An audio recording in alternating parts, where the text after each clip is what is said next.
Well, hello. What is going on, guys? Like I said, it's Tuesday night, September the 6th. I just wish that fall weather would get here already. But like we do every Tuesday night, Comic News Weekly, more like Entertainment News Weekly, but I think that name's taken already. But hey, we got some great topics to discuss tonight. First one being kids are back in school, so that's the best topic in the world. Uh, Also, we're going to talk about big week coming up for Disney fans. We got Disney Plus Day to kick us off on Thursday, going into that D23 Expo that goes through the 8th, 9th, 10th, and 11th. And then we also have, on top of that, we talk about DC Comics a lot in here. We don't have any good news still, and we got DC fandom being canceled. And then we're going to talk a little bit about which one's kind of better right now, the House of the Dragon or Lord of the Rings, Rings of Power. So we have some great topics. We have some great people in here to talk about those topics. We might even have a special guest stopping by who has been on here before and has taken such a hiatus. No, we're not talking about Tomlin. Don't know where that guy is. Southern Charmed, I guess. But let's bring the panelists in here right now. From Beyond Wednesdays himself, we have Mr. Brian McClay. What's going on, brother? What's going on? I felt like I had 6 cups of espresso during that intro, but Yeah, well, I'm heavily medicated right now, and it's a good day. I love doing this show heavily medicated. yes, love that. And Mr. Rhinoverse himself, Mr. Atlanta Falcons. We got Mr. Ryan Hayslip. Yeah, that's right. The Falcons, as football's getting started, I wish it was cold too, because there ain't nothing better than cold weather, some chili, and some football. Hell yeah. Sorry, LSU. Go Noles. But I said we have a special guest. He is in the green room right now eating all the green M&Ms. He had one hell of a writer sheet. He said only green M&Ms. He went lemonade without the pulp. So he's enjoying all that, but we're going to bring him in here right now. Mr. Tony Fix, Blue Green Artifacts himself. What's going on, buddy? Gentlemen, how's it going? It's been a hell of a long time, Brian. It's awesome to see you. Yeah, I forgot what you look like for a second. Brian, yeah. Lost even more hair, probably. Brian. Yeah, Brian, Daryl. That's brother Daryl. But we have the new PS5 acquirer. He was sitting there playing some Horizon right up to the last minute, had to shut it off. But he's here to push our buttons. He's here to give us some dad jokes, and that's Mr. Comic Man Andy from that Comic Man Andy YouTube channel. Imagine that. What's going on, Andy? Cold weather, chili, football, stuff it up your pumpkin spice hole there, Brian. It's like I don't want summer to end. Like I get it, but I don't want summer to end. It's still nice out. I would say, isn't it cold yet in Michigan? Hey, what do you get when life gives you melons? Cougars. Dyslexia. That's what that gets. It's not a real drum set. What was that, a Campbell soup can? You have a book that you get those out of? Like those plastic book order thing?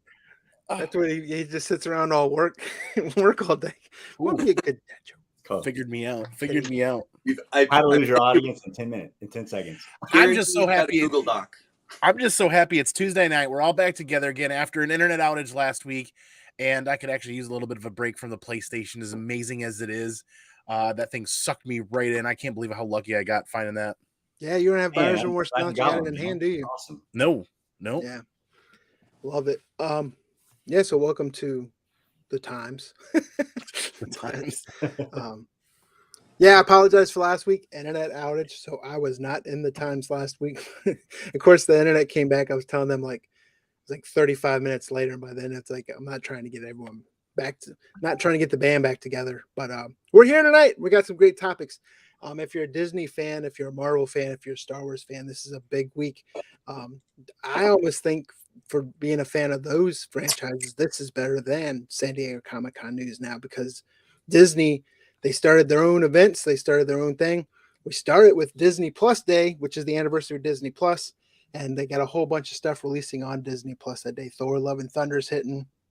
You got a bunch of other movies and avatars, and I had it all written down, but I can't find it right now. But that just kind of whets the appetite. But then you get into the D23 Expo, September 9th, 10th, and 11th, and we don't have exactly what's going to be announced. We just have a bunch of, hey, this is kind of what predictions are. And usually these are fairly accurate.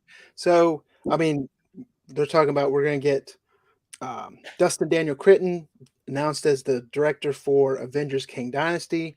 They're talking that we'll probably get the announcement of the director for Avengers Secret Wars, as well as the Fantastic Four director. They're talking about we might get the full Blade cast announcement, as well as a first look at that. Announcement of the release date for that Werewolf by Night Halloween special. Announcement of the release date for that Guardians of the Galaxy holiday special. We might get some updates on Secret Invasion, some updates on Echo, some updates on Ironheart, update on Indiana Jones. Now, this is going outside.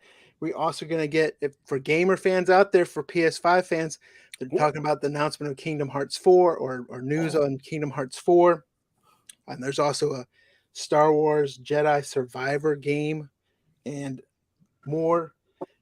Disney Plus movie news with that Enchanted sequel for Disenchanted, Hocus Pocus 2, and Haunted Mansion plus more.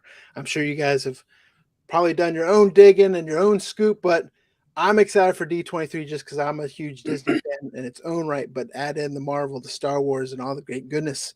I'm looking forward to it. There are places you can find it and you can stream it. So I keep saying I have a D23 membership that one year I want to try to go to this like lives.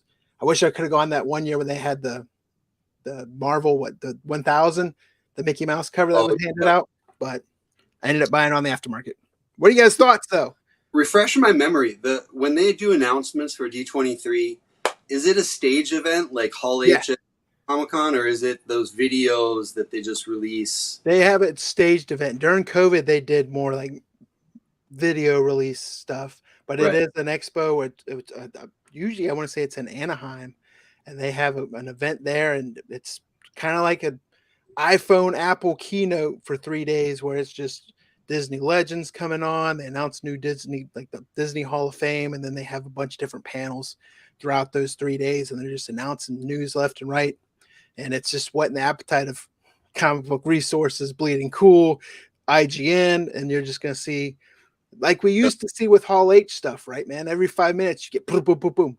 Now it's starting to hit that way with D23, and I expect a lot of announcements to come out, like Armor Wars, Nova, stuff like that as well. That's awesome. Yeah. No, I would expect a lot of, comic news stuff that we're going to be paying attention to. We're going to be hearing about on Instagram, YouTube, casting announcements. I like when they take, instead of just letting it leak out in the press, when they actually do an announcement, even before there's a trailer, like they did with, Shang-Chi, like they did with Mahershala Ali for Blade. I hope we get a couple of those, at least one or two, bring out the actor and just a big release. I mean, we could hear news on any of the Fantastic Four. We could hear news on Doom. Yeah. We could hear a lot of big stuff. It's going to be exciting. Yeah, I'm excited for all of it. I'm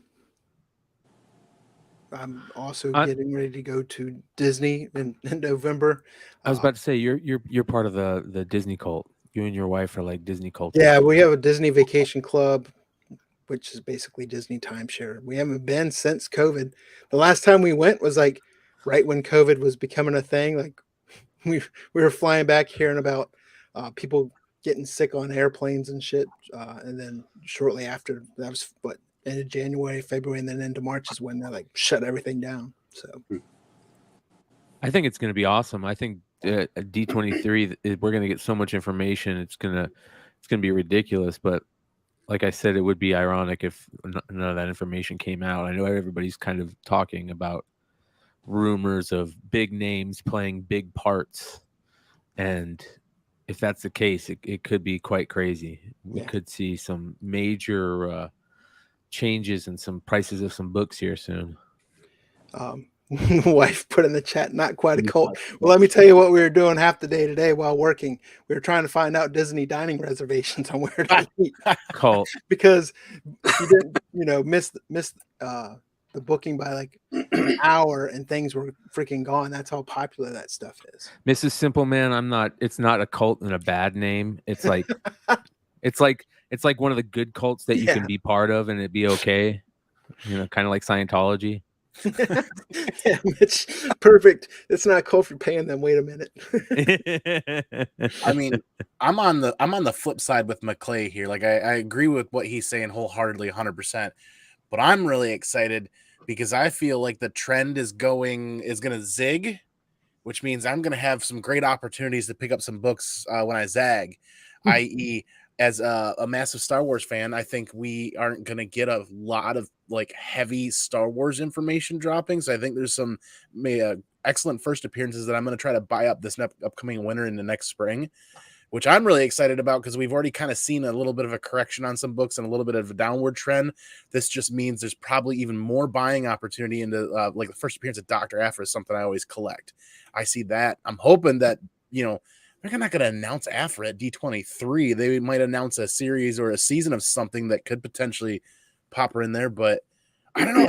I see a lot of buying opportunities in books that I love coming up based on what we're talking about and what a lot of the community is saying. Right.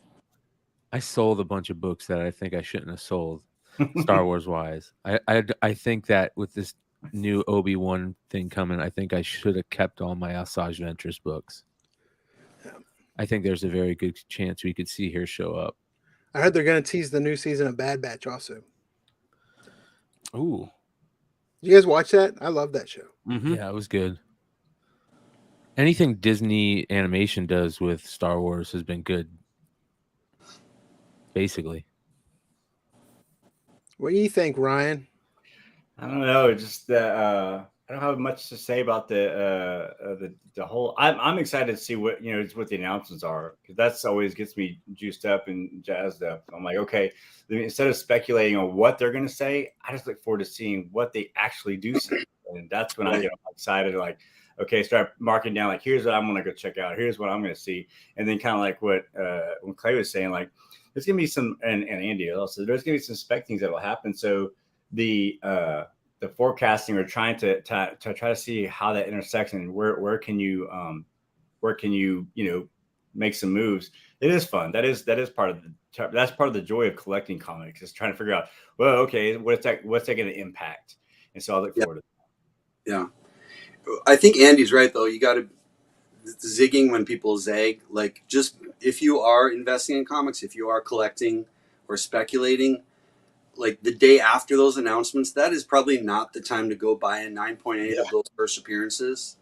I mean, as soon as, if there's some news that we haven't even gotten wind of, if they do some cameo that they announce in the Werewolf by Night show, and it's been on nobody's radar, it's going to be all over Instagram, all over YouTube. It's going to hit all those lists. And that'll be on a top 10 hot 10 list in a week. Exactly. And that week, those 9.8s are going to go crazy. Not to say you shouldn't speculate on them, but you got to be smart. That's the week to go to your local comic shops. That's the week to go see if there's some near mint raw copies for $15. And the other part is like trying to figure out, okay, we know who the main spec person or spec character might be, but who's the attachments that go to that? Right. That's the one you want to get into. And what I'm even saying on the flip side of this is what they're not going to talk about is what I'm going to be paying attention to. Yeah. You know what I mean? What they're completely not talking about, what they're not covering, is that's where I'm going to be digging, dipping, dodging, diving, and ducking wrenches and stuff. Who do you think the character Henry Cavill's playing? It's either Captain Britain, Hyperion. I mean, there's an outside chance that he just wants to play Wolverine and they would let him. There's no way it's Hyperion. No way. Why would DC, why would he want to do the Superman of Marvel? That would be so cheesy if he did that. I would lose respect for him. For what, Hyperion or for Wolverine? No, for Henry Cavill being Hyperion. Hyperion, yeah. I mean, I don't think, best case scenario, I don't think Hyperion is a long-term MCU character. I think that's a joke, and I think that's like code word for his character because they don't want to let it know, so they just like. There's no way he would do Wolverine though, because he's too huge. And there's been a run on Captain Britain books too, so Yeah. I'm leaning toward Captain Britain just because, I mean, you know, he's going to want to represent his It'd be home awesome. country. And the UK really doesn't have great representation in the MCU yet. There's some great books and great series, great characters that we just haven't dipped into yet. That would be a good start. Yeah. But so yeah, I mean, I put also the link in the chat. That's the D23 YouTube channel that will have some of that live streaming. If anyone's interested in watching it over the weekend, checking in on it. Watch him be a Stilt Man or something like that. He'll be in Speaking a of gun Henry movie. Cavill and Punch Man Superman. will be all pissed off. We're not going to get much Superman news, at least not in DC fandom this year, are we, McClay? Oh my God, man. I don't know how DC can continue just to fumble. Like they fumble more than CGC lately. It's pretty bad, man. DC fandom is canceled. No more. Are we surprised? Do we care about anything out of DC? I think the care for Black Adam is starting to wane, right? There people are caring less and less about it. All the stuff with Ezra Miller has caused that ship to sink. Yeah. All the cancellations, the Batgirl cancellation is complete bullshit. Excuse my language.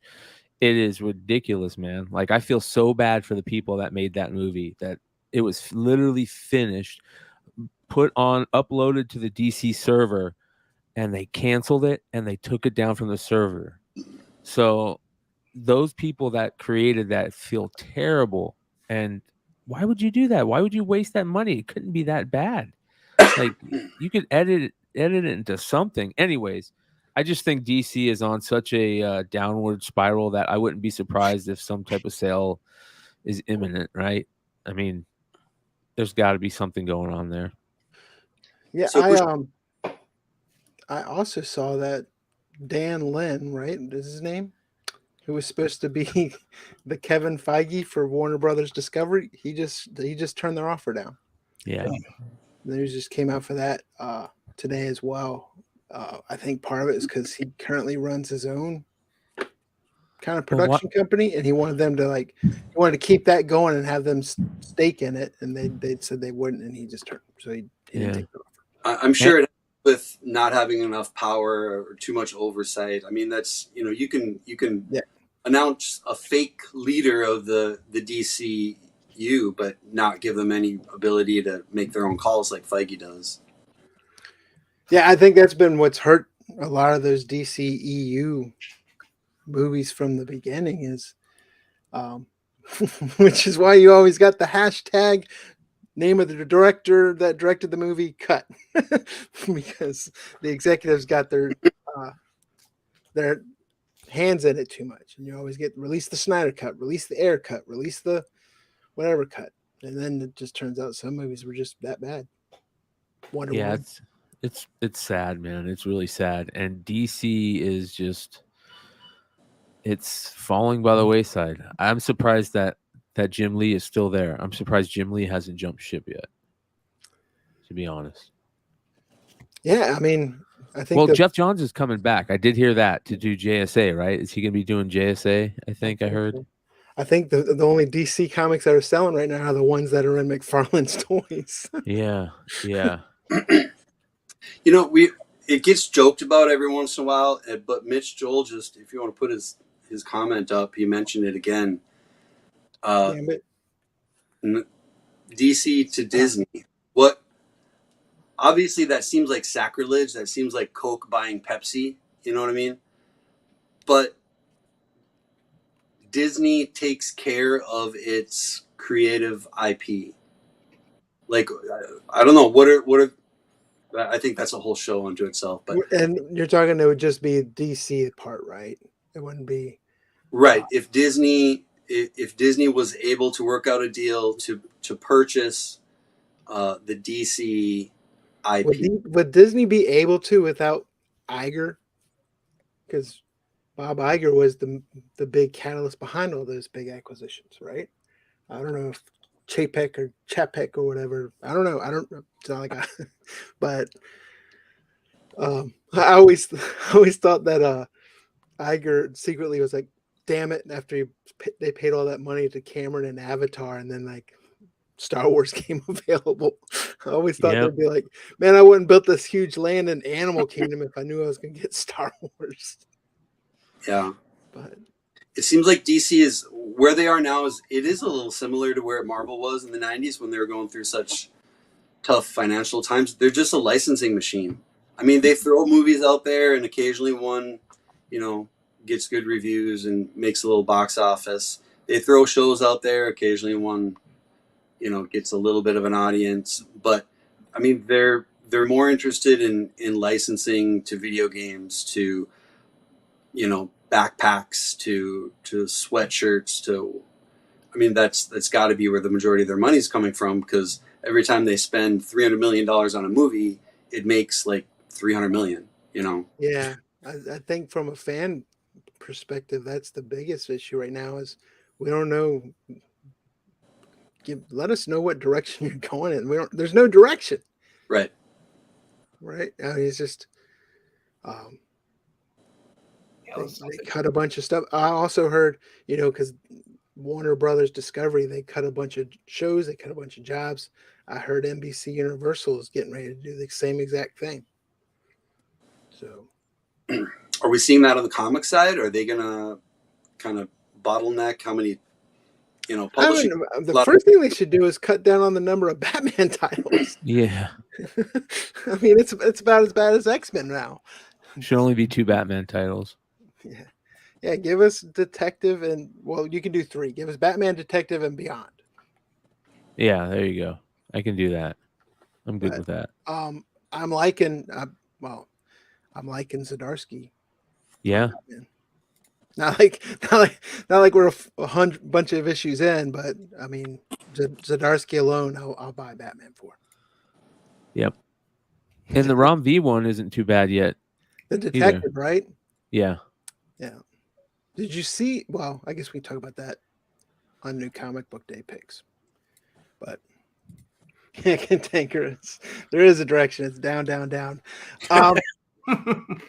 I've never been a huge DC fan. I mean, I was always a big Batman fan, but that's when I didn't know the difference between what DC and Marvel was.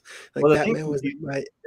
But I think there's still good DC stories out there, and I think there's still good DC creative teams. But I would never want a world without DC, because I want that dark, grittier side that DC offers, where Marvel doesn't. And a world without DC would make Marvel even that much more bland or boring, as you should say, because it's just be like, man, like, so DC adds that dark, grittier side, and that's needed in the world, because it really great. It helps Marvel in a lot of ways, because they have the color side, so it's a balancing almost of, But if we could just get DC to catch up with Marvel, that's, we don't want to. I don't care about beating. It's about catching up and kind of evening out the whole spectrum. I just want good stories. That brings up another good point, because you see a lot of people, even the Marvel side, how people are, I won't say complaining, but they're kind of getting burnt out on the Marvel humor, right? Oh God, yes. And James Gunn is getting ready to come over to do a bunch of more DC stuff with Peacemaker and a bunch of other shows. Do you think that could be something that burnout comes over into DC to hurt more, where it's like, I mean, yeah. I think it's a different type of humor, because I freaking love Peacemaker to death, but I get you. From when I think DC, I think of dark, grittier stories. Make them PG-13. Yep. No doubt. But, for sure. Yeah, if they started doing similar formulas like Marvel, then there'd be no reason to have them around. Yeah. And I definitely agree with Double O. Sorry. No, you're good. Buying WCW, hurt.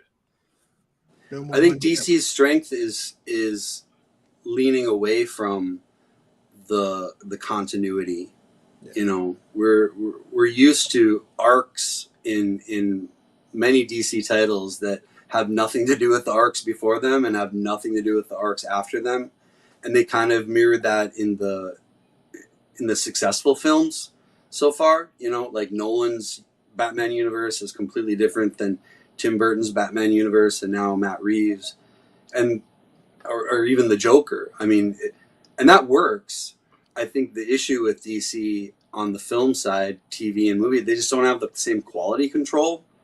Like, they'll have good stuff, but they will also legitimately put out a horseshit movie, and nobody stops them. There's nobody stopping that. You know, nobody going back and saying, "Hey, maybe we should have like." Yeah. Couple months of reshoots. Let's tweak this a little bit. That's not working. This isn't working. They just don't have that. They're Yeah. relying on years of property brand awareness to try to carry them through. It's like, it's a Yeah. Batman movie. They'll go. But like, it's just, it sucks when they actually have something kind of cool, and then they'll go back and they'll try to better it or make it better or try to do something different to it, to the new one, to make it new and fresh, and completely destroy the second or third version of it, or chapter, or whatever you want to say. That's like Joker. Joker was awesome. I love Joker. And now they're gonna come out with 2, and they're gonna try to make it a musical or whatever, and it's like gonna add Gaga. So it's gonna be like, is that gonna be like Stupid. That's gonna be trippy, man. But you hope it will be. That's the thing. You would hope it would be good. They need But- like Baz Luhrmann directing that. But from if you look at historically, it's not going to be good historically, because to do 2 good things like that in a row, I don't think I've seen DC do that. I think I'm with Tony earlier about things being very disconjoined, very compartmentalized and separated, like especially the storylines. I think that's just why I don't like. I'll read this Zdarsky run of Batman, but beyond that, I'm not going to stick with the Batman title after the Zdarsky experience, because it just becomes something different.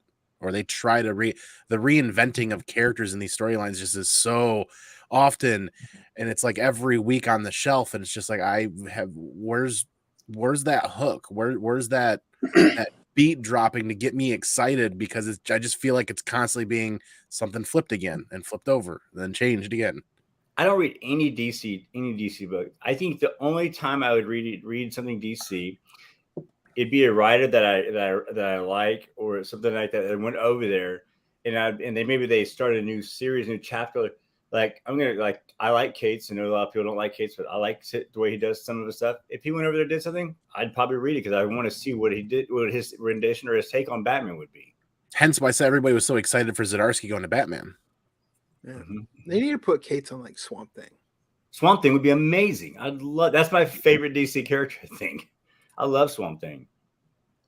Dang, man, that series was so freaking awesome, and I can't believe they just destroyed it again. Golly. Well, it was like a tax thing, right? But I agree. that was- 100% agree with Solo Wookiee about DC. It's like they started doing something. Oh man, I think that was the most exciting thing that DC's done in such a long time. Like Batman. Then it was like, oh cool, it's gonna be, oh crap, where'd it go?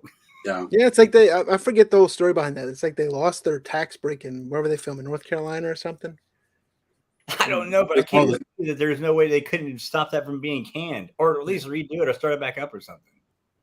Yeah. I was really excited when Future State first came out. Like, it seemed like that was the reboot. That was the new creative directions, a few new characters, a few new twists on existing characters. It seemed like a really good refresh. I don't know whether they just didn't commit to that, or they just treated it like a crossover.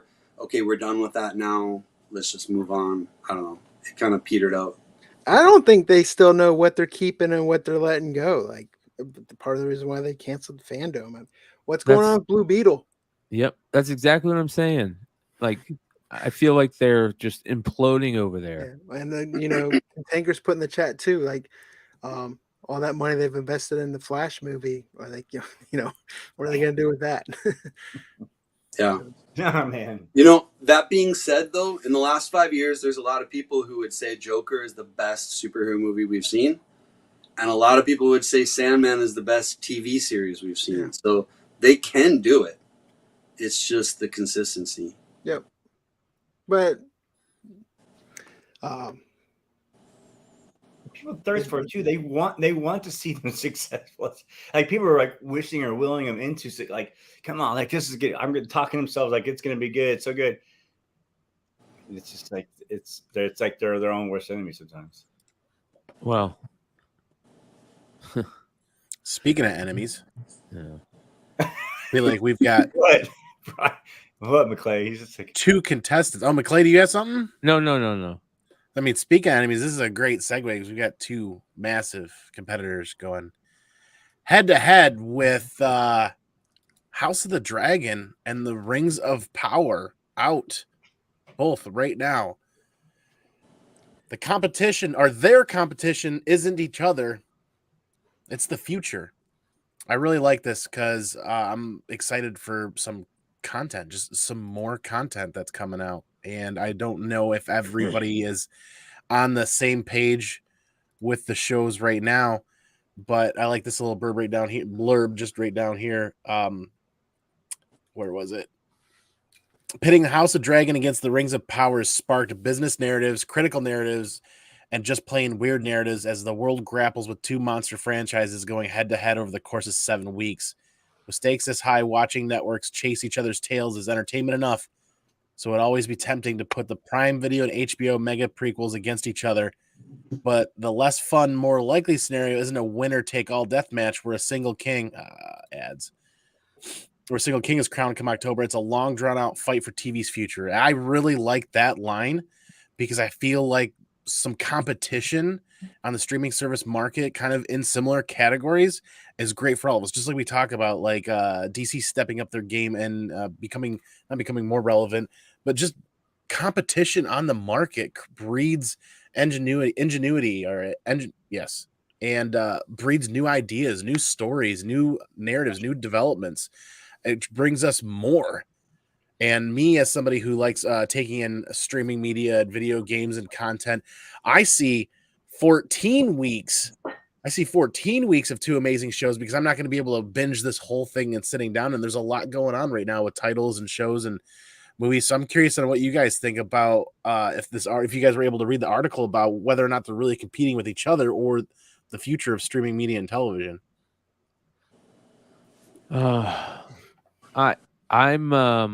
I haven't been watching Lord of the Rings yet because I don't want to get in 2 of them at the same time. I don't know if you guys feel that way too. Like I don't want to get into both of them at the same time. I don't feel like I'll mix them up. But I have been doing the House of Dragon as much as I can. I'm not a fan of it.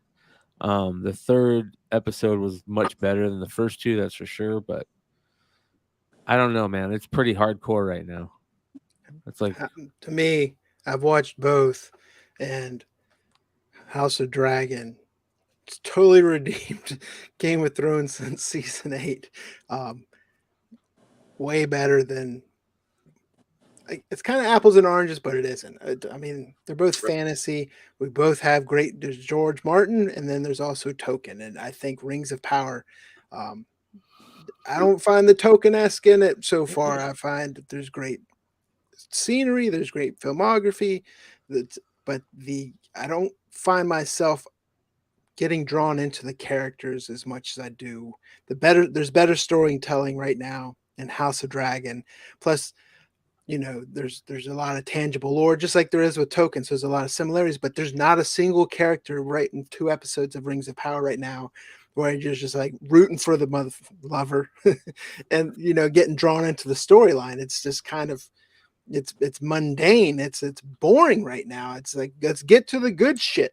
I mean, like I said, it's beautiful scenery and beautiful, but it's just the dialogue is weak to me. yeah. It's funny. I mean, Peter Jackson's not involved in it, right? We know that. I don't even think they offered him any of it. And what did they pay, $250 million or something like that for the Tolkien franchise? I forget. Something ridiculous. The rights. It was expensive. Yeah. Oh yeah. And this is like the most expensive TV show made, I guess. Yeah. So right now, it's the Underworld.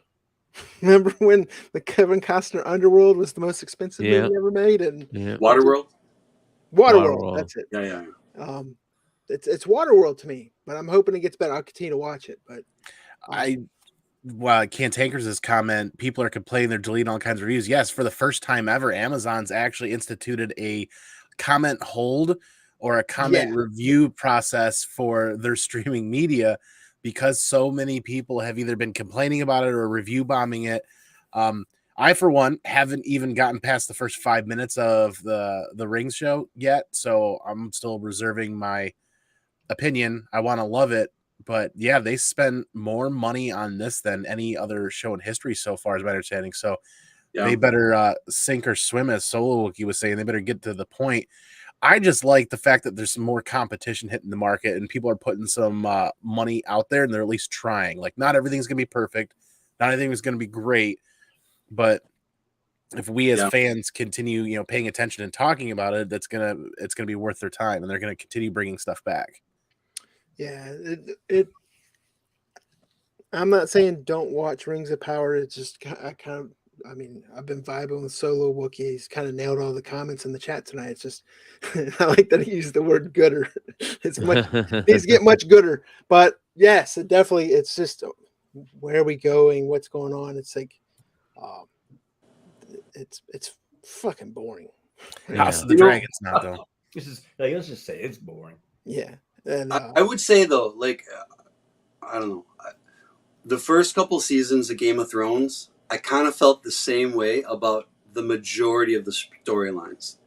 You didn't know who was talking. You didn't know who they worked for or what they were doing or what their drama was. They were trying to balance so many different storylines.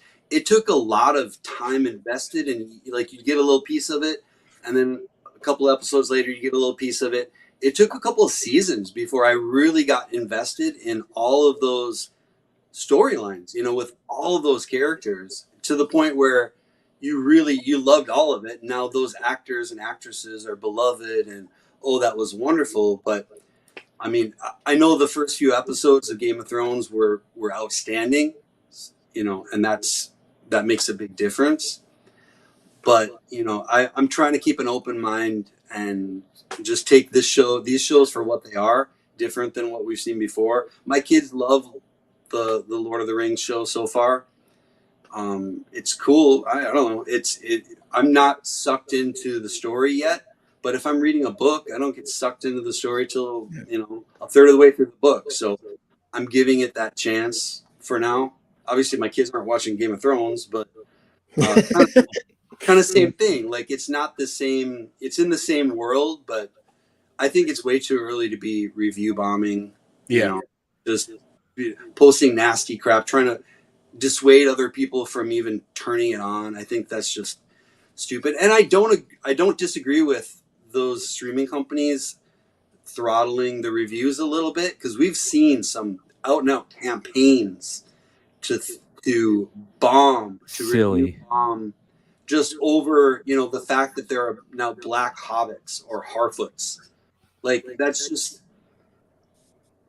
no. Just let people watch it for what it is. Don't let people read some stupid crap about how a month before Black Panther hits theaters, how it's the worst movie ever just because some activist troll group is trying to flex their muscles or whatever. So this is trolls. That's the thing. Usually if there's something that's got great critic reviews, I don't have no interest in watching it. But then when it's got, I go off the viewers' views and not the critic reviews, because I don't want to sit there and watch a 2.5-hour silent movie about growing a flower or some shit. I'm with you, Tony, in that, it's going to take a little bit of working up. It's going to take a little bit of time with some of these characters in the storyline to really get a more enveloped or become more fully invested. And it could turn around and completely surprise people in 4, 5, 6 episodes, the end of the season or next season. The fact that Amazon's putting their money where their mouth is, I hope it does pay off for them. My heart wants it to pay off for them. At the end of the day, this show, even though it's mediocre, is still better than what I'm watching on Marvel. Look at anything from Marvel right now. Like, I've only just become slightly interested in She-Hulk because I saw a story about Charlie Cox possibly showing up. Like, plus I think in episode 5 of House of Dragon, there's a huge time jump too.